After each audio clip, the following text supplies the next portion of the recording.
It's a little bit more slippery, and so we took advantage of an early draw yesterday night to go out early and post a great lap. But you know, we have to be cautious, and what's fun for the fans this afternoon is not fun to the driver. I would like just to be on the pole right now, but it's going to be interesting and very intense this afternoon. Now, I understand, Tags, you haven't seen your pole run yet, is that right? No, I didn't. You ready for it? Yeah. Oh, yeah. Let's go to the big board. All right, here you are. Oh, wow. Yeah, I mean, again, I looked at the car and I looked at it in the garage, and what a great job the boys have done on preparing this machine, you know, like as fine-tuned as possible. The engineer gave me a really good car, and it's, you know, like you can see the sparks coming out of the back. It's Do you feel that, Tags, when you're in the car? Yes, it's bottoming a little bit, but you have to be as low as possible. When you're running very little downforce, I mean, you're trying as much as possible to run as low as possible so you can get the ground effect if you're taking wing out, and that's why you can see those little sparks coming up and once in a while in the corner, especially when the car is loaded. Maximum amount of load, you'll see it is like when you get close to the apex in turn 1, turn 2, turn 3, and turn 4, and that's when the car touches a little bit. Yeah, but watch right here. You don't really take out full advantage of the real estate. This car seems to be hooked up.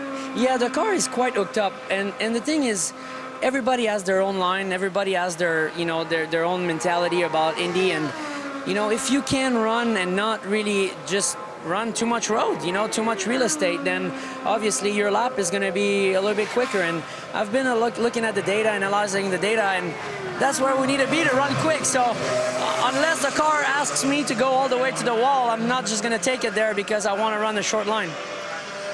When you're in the midst of a run like this, when do you know that you've got it locked? And when do you know that you've got what you need? I mean, I know you've got all the data on the dashboard, but you still feel it in the seat of your pants, don't you? Yes. You look at the dash, I mean, you see, you know, miles per hour speed. It gives you an indication. My first lap, obviously, was a 226.7, and that gave me a little bit of an indication that the car was good. But also I made the mistake where, you know, on the second and third lap, I was not aggressive enough with the tools I had in the car to keep the nose down, and I got a little bit too much push. The car slid around a little bit more, and, you know, my average got down a little bit too low than I was expecting. All right, this is the last lap, 2.5 miles to Q1. You knew you had a good one here, right? Yeah, but it was the time in my career that I was the most stressed. Really? Yeah, because I just wanted to complete it. You know, I've led races and I had things happen, you know, last minute. So, you know, but again, great job. Take my hat off to the boys. You know, car's fast and just very consistent. You know, like I know that we need to do a little bit more for the top 9 shootout, and if we do, I think we'll look pretty good. Here you are, come down to that yard of bricks, and what a difference a year makes. Yeah, I'm still glad that I had to go through the emotions and the experience of Indianapolis 500, because when you do that, you know, and you go up and down in the roller coaster, you continue to have appreciation, but also respect. This track, you know, technically is challenging for the drivers, and you have to have respect. And every time, you know, something happens to you, you know, it keeps you reminding, all right, you know, this is Indy 500, you know, don't take it for granted. Now, while you were knocked out on bump day, you were able to get your way back into the field last year, and you started 33rd, ended up in 11th position. What was that race like? I think it was a combination of, you know, a good team pit stop and a decent car, you know, like over the long run. The car was not the fastest, but it was solid in traffic, you know, like, and after long runs, you know, cars were coming back to us. We were able to pick up position on the racetrack, pick up position in the pits because we were not, you know, using too much fuel. So overall, it was kind of a combination of everything. Team, good car on the racetrack, and you know, good execution during the race. Now, you realize you got a couple things you and Rob Edwards have got to think about. If you stay in P1, you will be the first choice of where to go when you go for the pole at 4:30 in the afternoon. Have you and Rob decided where you want to be in that line yet? Yeah, we have an idea. We have actually 3 options. All right, tell us. Well, you know, I would like to be the last one to go, because I would like to see what other guys are doing, and I would like also to benefit from the weather going down. But that's taking advantage of the weather going down. If the weather doesn't go down as fast as I'm thinking, I would like to be option 2, first, so I have the chance to do another run. And then after I see the other guys behind me, what they do. And option 3, I can't tell you because that's going to be exposing ourselves too much. But, and, you know, after I'm looking at this knife and this apple, you know, now I understand why I had the pressure to get the car on the pole today. Well, because I hate to break the news to you that now when you go for the actual shootout, you're going to have to balance it and run through the house. Is the knife bigger? Let's go to Robbie Floyd. And I am with Justin Wilson and Dennis Reinbold. That's your man right there, sitting in 10th place, trying to get it in that top 9. Or are you trying to get it into the 9 now? I think I'm pretty happy with the way things went in qualifying, and you know the Z-Line Designs car's working really well.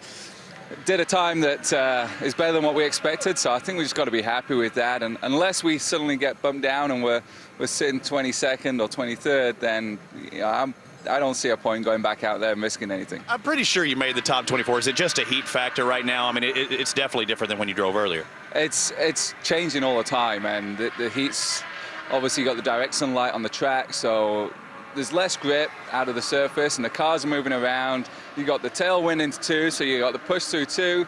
You're trying to make it sharper for that, so you're getting loose out of 1. So it's fun to drive. Well, Dennis, this isn't a one-trick pony. You have 4 cars trying to get into this race. What's it like? It looks like Mike Conway's very safe, but you have 2 others. Anna Beatrice, how's she looking? Yeah, she's on the bubble right now. She had a good run this morning. We have a few things that we could try differently if we need to take her back out, and we got to give Thomas a good run later on. So I still think our goal is to try to get all 4 of our cars into the top 24 today, and so we have to get to work with Anna and get to work with Thomas right now. Little tweaks with Anna where Thomas maybe a little more? Yeah, we made a pretty big change with Thomas to kind of duplicate some of the other guys' setups. Anna, it's more of a tweak. We had some pressures that we weren't real happy with during her run, so I think what we need to do is really go out and do a 224.2 or 224 plus, you know, to try to make sure we're solidly in the 24. Robbie Beal's been up in the booth all day, and he said he felt something in his stomach, and I'm sure he ate breakfast. I have a feeling the nerves are starting to get to him. Unlike being in the cockpit, it's got to be tough for you. Not too bad today. I mean, it's Hey, Justin is laughing right now. I'm glad you're having fun. Yeah, it's a little bit more nerve-wracking as you go through turn 1 and the car steps out a little bit.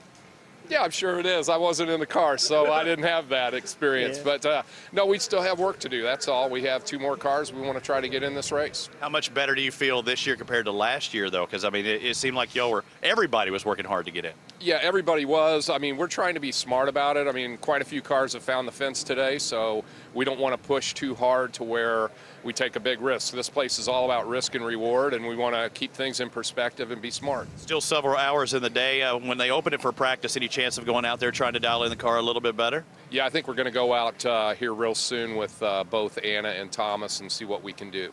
Thanks a lot, Dennis. Thanks a lot. Congratulations on P10, Justin Wilson. Bob? Hoping that it stands up for the shootout for the pole position coming up a little bit later this afternoon. We're on the 2nd floor of the Pagoda here at the Indianapolis Motor Speedway. Dennis talked about a tweak and a big change for Thomas. Now, what could be a tweak and what could be a big change? Well, a couple things is Dennis has gotten very good at telling those guys what he thinks and wants to do when he's back on the wall, hasn't he? I was happy to hear Justin's answer first. You know, we just heard from Jack saying, hey, maybe Rafa Matos and Justin Wilson are the guys that got to bump back into that 9. But Justin made it very clear. He said one thing. He said, we went faster in that average speed than we expected. So if that's the case, sit on that. He knows he's solid in the top 24. Don't worry about being in that top 9. Focus on your race car. Don't take a risk. Don't get sucked and say, oh, you can maybe make that top 9, and then all of a sudden you put the car on the fence. Don't play that game. Bob, I can tell you, if Justin would have said, you know, we're only a tick off. I know I can get into the top 9. He'd be grabbing his BlackBerry and saying, Dennis, don't let him go out. Don't let him go out. Because, you know, just like Dennis said, you need to be smart. And so far, you guys are looking very wise. Yep, we are. And with Schechter, with that tweak, we got to give Thomas a fair shot at. They got to get him back out there, get his car balanced, and get him a shot at being in this top 24. And they'll get there. The track's open now. We got a couple hours for them to do it. Yep. We have, yeah, less than 2 hours for this first segment until 4 o'clock.